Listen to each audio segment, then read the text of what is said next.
as RP9s são hoje um grande alvo de discussão por conta da forma como se conduz as emendas do relator. Na sua época, enquanto relator, ainda não tinha as RP9s nessa mesma proporção que nós temos foi eu criei, hoje. Na verdade, a rúbrica foi criada por mim, né? Mas não com as cifras que nós temos hoje e não da forma pouco transparente que a gente tem hoje. Vá que eu continuo. Vou lhe dar a minha visão de quem está dentro do todo e que conhece do processo. Tá.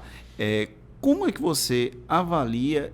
Porque há uma certa crítica no sentido de se apenas o relator ou o presidente da Câmara controla esses recursos, de alguma forma ele acaba fazendo com que a disputa não seja tão igualitária assim no processo eleitoral. Como é que você responde a essas críticas? Você acha que realmente elas são cabíveis ou elas não cabem?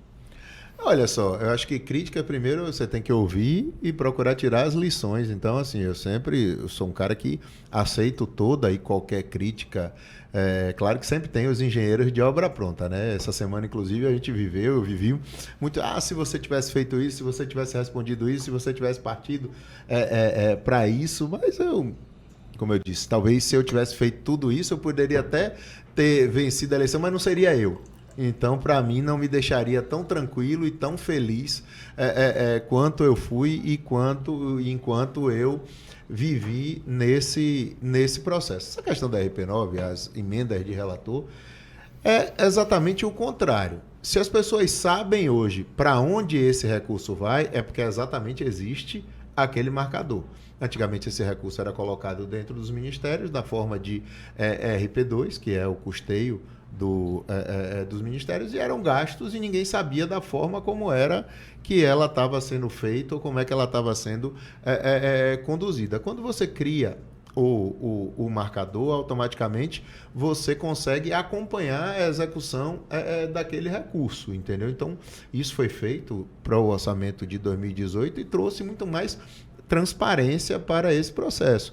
O que acabou ao longo do tempo foi que esse recurso foi se aumentando, se ampliando essa questão e essa discussão e muitas vezes não sabia quem era o autor que estava por detrás daquela emenda de relator, que foi resolvida também no ano retrasado para o ano passado, quando se criou um sistema onde as propostas elas são cadastradas. Então hoje, quando aquele recurso chega, e é engraçado que isso muitas vezes acabava tendo uma disputa do próprio parlamentar. Você colocava um recurso para a Prefeitura de Salvador de R$1 milhão, entrava na assinatura, na rúbrica da RP9, e aí eu dizia que era meu, você dizia que era seu, outro dizia que era dele. Então, para você trazer mais transparência a esse processo, do ano retrasado para o ano passado, foi criado exatamente esse cadastro, onde o parlamentar que quer colocar aquele recurso, ele cadastrava aquele num sistema, gerava-se um número, então hoje se sabe, se consegue ter